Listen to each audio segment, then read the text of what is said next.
বলবো এখন যা রাস্তাঘাট আলো টালো অনেক বেটার। জায়গাটা মেন রোড অঞ্চলের সবচেয়ে বেশি সমস্যা। জবরদস্তি তার থেকে বাড়ি নিয়ে সেই বাড়ি তৈরি করা এক শ্রেণীর লোক, যারা শাসক দলের লোক, তারা করছে এটা। এই সমস্যাটা মারাত্মক আছে। আপনি কিছু বলতে পারবেন না কেন? আপনি বললে আপনার বিপদ আছে। কিন্তু ভোটার তো আজ যখন ভোট আসে সবাই এসে সব চাহিদাই অ্যাডভান্স পূরণ করে দিয়ে যায়।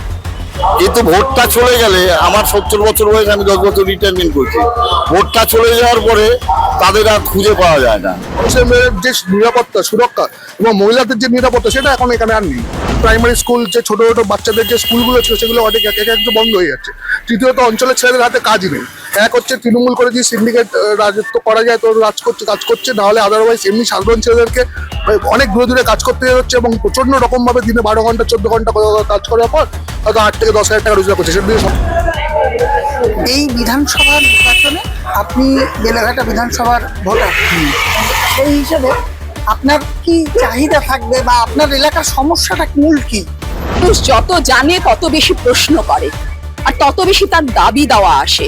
কাজেই আমার ধারণা অচিরেই সেটাকে থামিয়ে দেওয়ার জন্য আজকে এই পরিকল্পনা এই রাজ্য সরকার তথা সারা কেন্দ্রীয় সরকার তারা সেইভাবে নিয়েছেন। জনতার পালস, আম জনতার আওয়াজ, আম জনতার স্পন্দ। এই মুহূর্তে আমরা দাঁড়িয়ে রয়েছি বেলেঘাটা বিধানসভা কেন্দ্র। অত্যন্ত গুরুত্বপূর্ণ এই কেন্দ্র।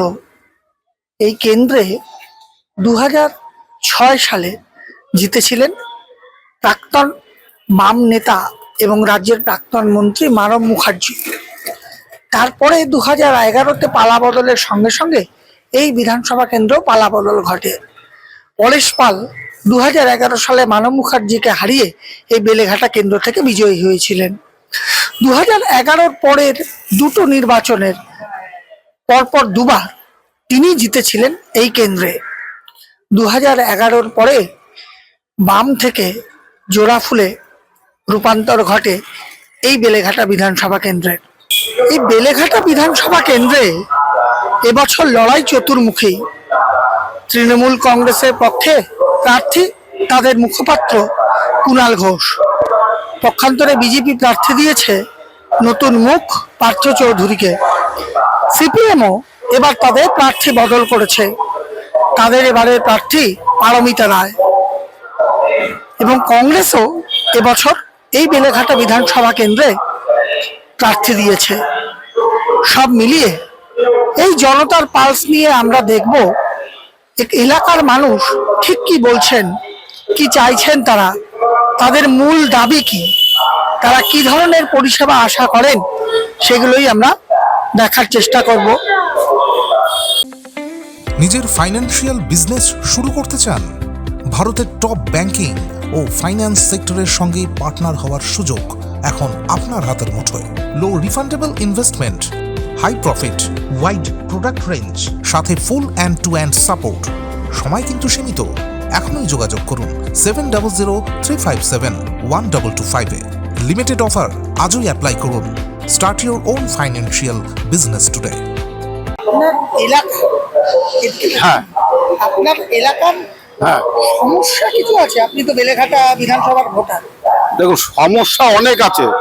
সব থেকে বড় কথা, সমস্যা বলা মুশকিল। যদি বলেন যে কেন, নানা রকম সমস্যা, বিভিন্ন চ্যানেলে বিভিন্ন লোক দেখবে সমস্যা। সেই তুলনায় বলবো এখন যা রাস্তাঘাট আলো টালো অনেক বেটার। আগে যা ছিল, বয়সটাও আমার অনেক হয়েছে, এখন সেই তুলনায় বলবো অনেক বেটার।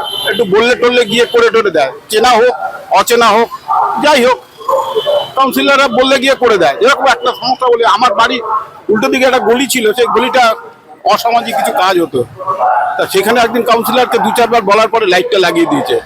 তাতে কিছু সমস্যা হচ্ছে আমার, মানে এই করেছে এরকম, এই জন্য অনেক সময় বলতে চাই না।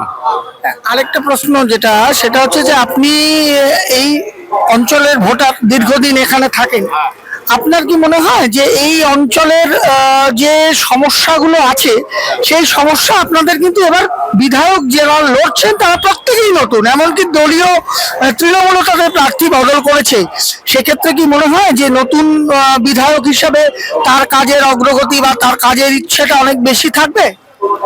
সেটা তো আমরা আশা করি স্বাভাবিক থাকবে। কিন্তু উনি এখন নতুন এখানে বিধায়ক দাঁড়িয়েছেন, যিনি ছিলেন তিনি অসুস্থ হয়ে গেছেন, এখন তিনি নতুন এসছে, আমাদের সবসময় তার কাছে আশা থাকবে। কারণ আশা থাকবে, যতক্ষণ তাকে ব্যবহার না করছি ততক্ষণ বুঝতে পারবো না ইনি আমার আশাটা কতটুকু পূরণ করবে। নতুন বিধায়ক যিনি হবেন তার কাছে আপনার বা এলাকাবাসীর হিসেবে আপনার কি অনুরোধ থাকবে বা কি চাইবেন যে এই কাজটা আগে হোক? দেখুন, আমার তার কাছে অনুরোধ থাকবে একটাই, যে এলাকায় যে সমস্ত এতদিন যে সমস্ত যাই উন্নতি হয়েছে, আরো এখন প্রচুর উন্নয়ন বাকি আছে, সেগুলো যদি আপনারা ঠিক মতন করেন তাহলেই হবে। তার কাছে আর কিছু চাহিদা নেই, কে কতটা কি করবে সেটা ভবিষ্যৎ বলবে, এমনিতে তো কিছুই হবে না।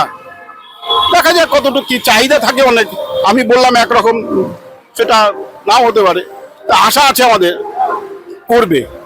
এলাকার শান্তি শৃঙ্খলা নিয়ে আপনি সন্তুষ্ট? হ্যাঁ, এলাকা শান্তি শৃঙ্খলা এখন পিসফুল। আজ থেকে 20 বছর আগে অনেক ছিল, মানুষ ঘর থেকে বেরোতে পারতো না, শুধু বোমের আওয়াজ। এখন একদম পিসফুল, কোনো রকম কোনো জায়গায় অশান্তি নেই, এটা একদম পিসফুল, যেটা আগে ছিল না। আজকে রাত্রি 11টার সময় বেরোতে পারি, যেটা আগে হতো না। আগে হয়তো আমি আমার বাড়িটুকুর সামনে যেতে পারতাম, এখন সেটা নেই। যে কোনো জায়গায়, বেলেঘাটে যে কোনো জায়গায় যাবেন, কোনো রকম কোনো জায়গায় কোনো অশান্তি নেই, পুরো পিসফুল ভাবে চলছে। আপনি বেলেঘাটা বিধানসভার একজন ভোটার, আপনার এই ভোট ঘিরে বা প্রার্থীর কাছে কি প্রত্যাশা থাকবে? এটা সকল মানুষের প্রত্যাশা থাকে যে এলাকার উন্নয়ন হোক, বেকার সমস্যা সমাধান হোক, এগুলো থাকে। তারপরে পারিবারিক যে এখানকার সমস্যা, জলের সমস্যা, 33 নম্বর ওয়ার্ড, 34 তো ছিলই, এখন ইনস্ট্যান্ট এখন 33 নম্বরের জলের সমস্যা মারাত্মক। আজকেও কাউন্সিলরের কাছে লোক দৌড়ে গেছে, বিভৎস অবস্থাতে জলের এখানে 33 নম্বর ওয়ার্ডে। এই অঞ্চলটা একটু কালো, আজকে এই বিকেল বেলায় সব গেছে কাউন্সিলরের কাছে। তারপরে আনঅথরাইজ কনস্ট্রাকশন ছেয়ে গেছে, জোর করে বাড়ি নিয়ে নেওয়া, জবরদস্তি। বেলেঘাটা মেন রোড অঞ্চলের সবচেয়ে বেশি সমস্যা জবরদস্তি, তার থেকে বাড়ি নিয়ে সেই বাড়ি তৈরি করা। এক শ্রেণীর লোক, যারা শাসক দলের লোক, তারা করছে এটা। এই সমস্যাটা মারাত্মক আছে। আপনি কিছু বলতে পারবেন না কেন? আপনি বললে আপনার বিপদ আছে। এমনি রাস্তাঘাট বলুন যাও আগের তুলনায় অনেক ভালো হয়েছে, সেদিক দিয়ে কোনো সমস্যা নেই। এইটা দিয়ে তো পারি টোটাল সমাজের সমস্যা দূর হয় না। বেকার সমস্যা আমাদের এখানে কেন, সারা পশ্চিমবাংলা বেকার সমস্যাটা সারাক্ষণ মারাত্মক আকার ধারণ করেছে। একটা ইন্ডাস্ট্রি নেই, কোনো রকম কোনো শিল্প নেই, কিচ্ছু নেই। শুধু কি হয়েছে না, আপনার এই ঠিকা যাকে বলে, আমরা ঠিকাই বলতে হয় এখন, কারণ পার্মানেন্ট না হলে তো ঠিকা এমপ্লয়ি, তাদের কি ভবিষ্যৎ আছে? একটা ছেলে 7,000 8,000 টাকা মাইনা পেয়ে তার ভবিষ্যৎ কি আছে? তার ভবিষ্যৎ অন্ধকার। এই সমস্যা, এই সরকার আসার পরে এই সমস্যাটা সবচেয়ে প্রকট। বিধায়ক নির্বাচিত হলে ভোটের পরে একজন ভোটার হিসাবে, এলাকার একজন মানুষ হিসাবে আপনার কি চাহিদা থাকে? চাহিদা তো অনেক আছে, তার কাছে আমাদের যে অভাব অনটন যা আছে, উন্নয়ন সবটাই চাহিদা থাকবে। কিন্তু ভোটার তো আর যখন ভোট আসে সবাই এসে সব চাহিদাই অ্যাডভান্স পূরণ করে দিয়ে যায়। কিন্তু ভোটটা চলে গেলে, আমার 70 বছর বয়স, আমি 10 বছর রিটায়ারমেন্ট করছি, ভোটটা চলে যাওয়ার পরে তাদের আর খুঁজে পাওয়া যায় না। আর প্রার্থী, আমাদের এখানকার প্রার্থী বলে কোনো ভালো প্রার্থী নেই। তৃণমূলের আগের যে প্রার্থী ছিল পরেশ পাল, তার অ্যাক্টিভিটিস আছে, সামাজিক কাজ ছিল, অনেক কিছু ছিল তার। সে এখন অসুস্থ হয়ে ঘরে পড়ে রয়েছে। কিন্তু এখনকার ক্যান্ডিডেটকে আপনি মুখে আমি উচ্চারণ করতে পারবো না। ওই দলে সারা বেঙ্গল কালা, সারা পৃথিবীর লোক তার সম্বন্ধে একটা স্ট্যাম্প লাগিয়ে দিয়েছে। এই হলো প্রার্থী। আমরা ওর এগেনস্টে যাকে অফ করিয়ে প্রার্থী দিল, তার সঙ্গে তুলনা হয় এই প্রার্থী। আপনি সারা বেলেঘাটায় জিজ্ঞেস করুন, ইন্ডিভিজুয়াল জিজ্ঞেস করুন। তার চেয়ে বলবো, যদি আমি বলি, একটা মানুষের স্বচ্ছ ভাবমূর্তিটা হলো সবচেয়ে বড় কথা। আমি একটা মানুষের কাছে যখন ভোটটা চাইবে যেতে তাহলে আমার ভাবমূর্তিটা কি আগে সেটাকে প্রকাশ করতে হবে। আমি যদি নিজেই দুর্নীতিগ্রস্ত হই তাহলে আমি লোকের কাছে কি বলবো গিয়ে আপনাকে এই করে দেবো, আমি ভাববো আপনি করে দেবেন, এটা আশা করতে পারি কি তার কাছে? তাছাড়া দেখুন আপনি বামপন্থার যে ক্যান্ডিডেট অনেক বেটার ক্যান্ডিডেট, আজকে কংগ্রেসের ক্যান্ডিডেট দিয়েছে, খারাপ নয়। ওই একজন মুসলিম ভদ্রমহিলা কংগ্রেসের ক্যান্ডিডেট এসেছিলেন, আমাদের এখানে ঘুরে গেছে। বিজেপি ক্যান্ডিডেট সেও নতুন, সে কতটা কি করবে জানি না। বামপন্থী ক্যান্ডিডেট সে কতটা কি করবে জানা নেই, কিন্তু এই ক্যান্ডিডেট আগেই আমরা জেনে গেছি এই ক্যান্ডিডেট কি, এর সম্বন্ধে আমার ভালো আশা করতে পারি। নিজের ফাইন্যান্সিয়াল বিজনেস শুরু করতে চান? ভারতের টপ ব্যাংকিং ও ফাইন্যান্স সেক্টরের সঙ্গে পার্টনার হওয়ার সুযোগ এখন আপনার হাতের মুঠোয়। Low refundable investment, high profit, wide product range, সাথে full end to end support. সময় কিন্তু সীমিত, এখনই যোগাযোগ করুন 7003571225 এ। লিমিটেড অফার, আজই অ্যাপ্লাই করুন। Start your own financial business today. Beleghata বিধানসভা এলাকায় আপনি এখানকার ভোটার, হ্যাঁ, তো এখানকার মূল সমস্যাটা কি বলে আপনার মনে হয়? দেখুন এখানকার যে মূল সমস্যা, যে সমস্যাগুলো তো একটা না, অনেকগুলো সমস্যা রয়েছে। যেমন এখানে প্রতিদিন আমাদের 30-35 নম্বর ওয়ার্ড, আগামী 34 নম্বর ওয়ার্ডে যেখানে প্রতিদিন নতুন নতুন করে প্রমোটিং এ নতুন নতুন করে বিল্ডিং উঠছে, কিন্তু জলের একটা বিশাল সমস্যা। তো জলের এই সমস্যার জন্য কিন্তু আমাদেরকে প্রচুর এলাকাবাসীকে ভুক্তভোগী হতে হচ্ছে। এবং দ্বিতীয় হচ্ছে যে এখানে অনেকগুলো স্কুল বন্ধ হয়ে গেছে। মানে ধরুন প্রাইমারি স্কুল, যে ছোট ছোট বাচ্চাদের যে স্কুলগুলো ছিল সেগুলো অনেক এক একটু বন্ধ হয়ে যাচ্ছে। তৃতীয়ত অঞ্চলের ছেলেদের হাতে কাজ নেই।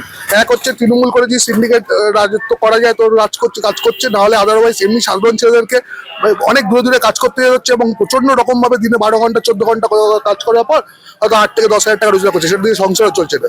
তৃতীয়ত যে দ্রব্যমূল্য, এখানে যা জিনিসপত্রের দাম ধীরে ধীরে বাড়ছে, সামনে অনেকগুলো বাজার থাকলেও যে বাইরের মার্কেট থেকে যে দাম পাওয়া যায়, গ্রাম থেকে আনলে যে দামগুলো পাওয়া যায় তার থেকে অনেক বেশি দাম এখানে।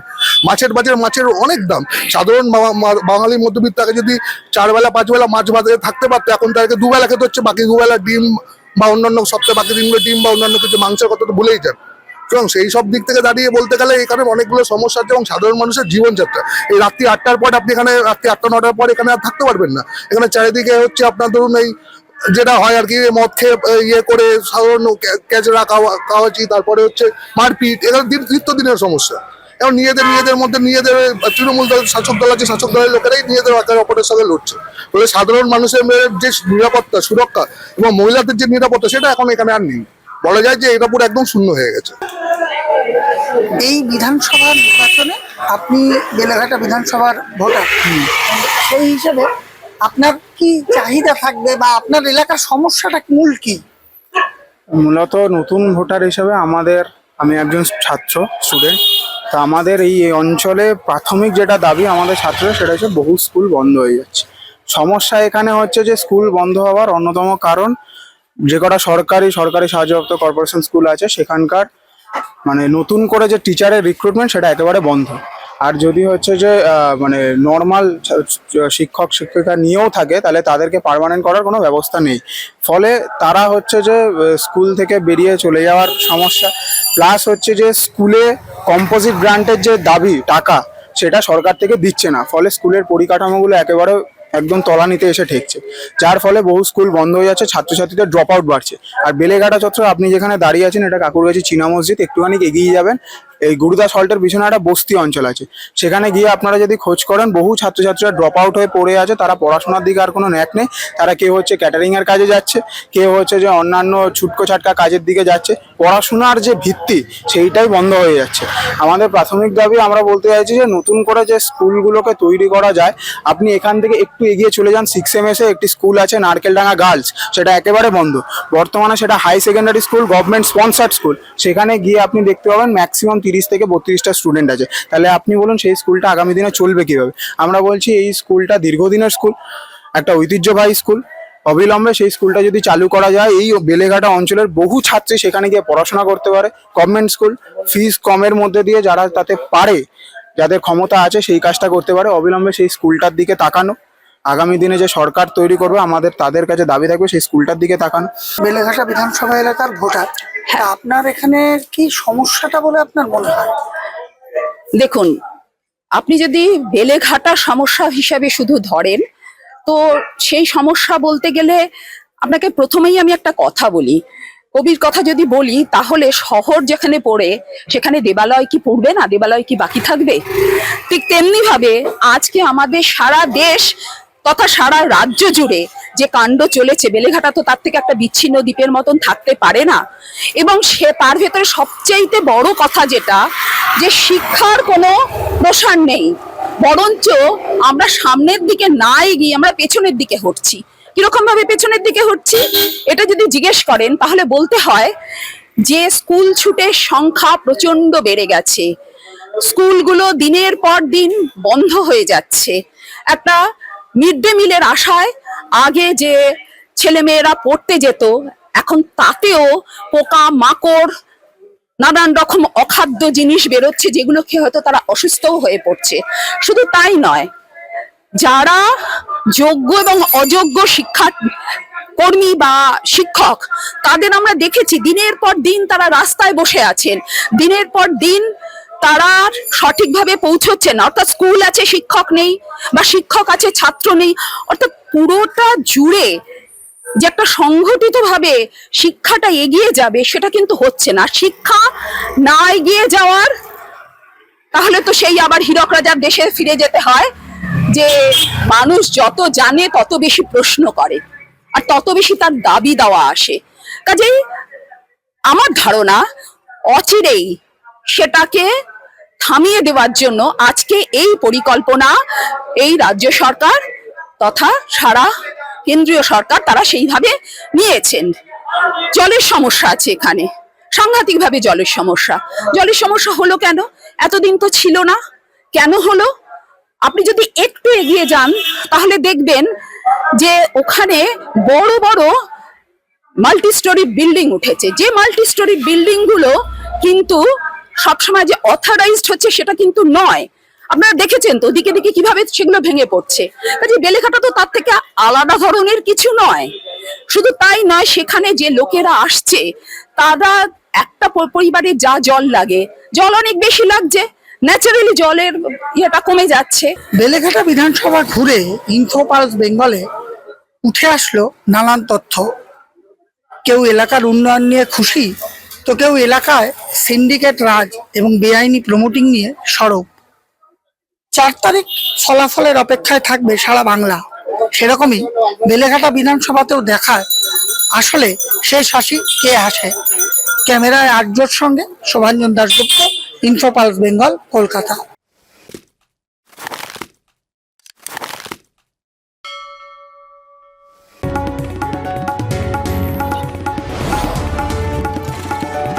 আপনারা দেখছেন ইনফো পালস বেঙ্গল, সত্যের স্পন্দন, বাংলার কণ্ঠ।